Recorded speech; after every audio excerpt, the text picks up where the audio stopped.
But let me rush on to my conclusion, because I want you to see what Jesus was really saying. What was the answer that Jesus gave these men? It's very interesting.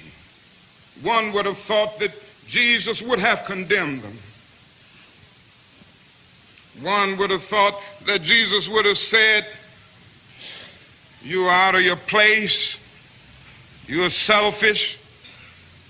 Why would you raise such a question?" But that isn't what Jesus did. He did something altogether different. He said in substance, "Oh, I see. You want to be first? You want to be great? You want to be important?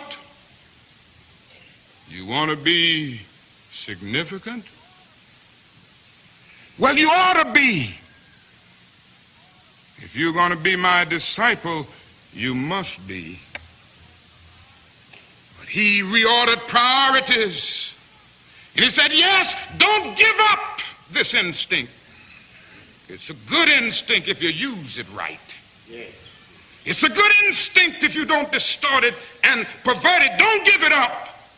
Keep feeling the need for being important. Keep feeling the need for being first. But I want you to be first in love. I want you to be first in moral excellence. I want you to be first in generosity. That is what I want you to do. And he transformed the situation by giving a new definition of greatness. And you know how he said it? He said, "Now, brethren, I can't give you greatness. And really, I can't make you first." This is what Jesus said to James and John. You must earn it. True greatness comes not by favoritism, but by fitness. And the right hand and the left are not mine to give. They belong to those who are prepared. And so Jesus gave us a new norm of greatness. If you want to be important, wonderful.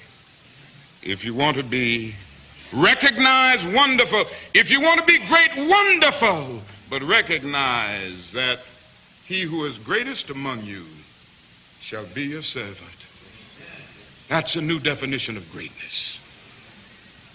And this morning, the thing that I like about it, by giving that definition of greatness, it means that everybody can be great. Because everybody can serve. Every now and then, I guess we all think realistically about that day when we will be victimized with what is life's final common denominator. That's something that we call death.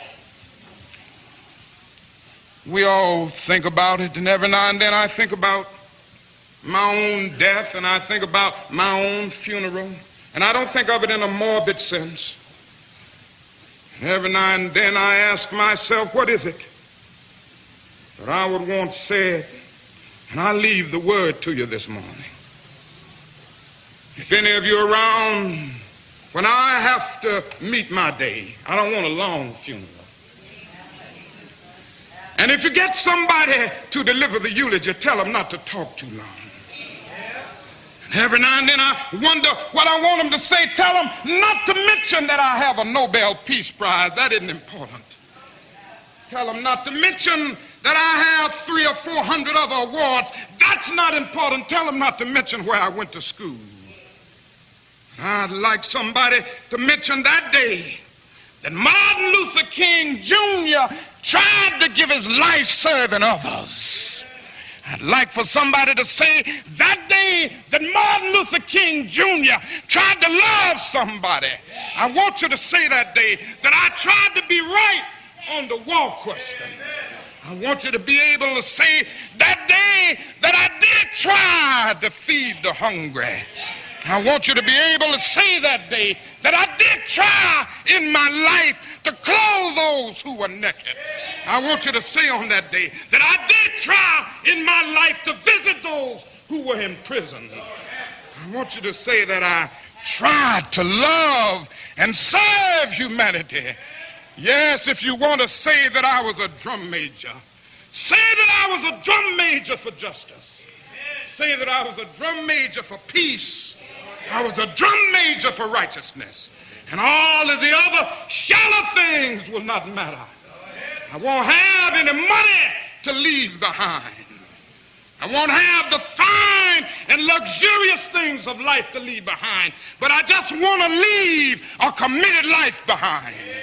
And that's all I want to say. If I can help somebody as I pass along, if I can cheer somebody with a word of song, if I can show somebody he's traveling wrong, then my living will not be in vain.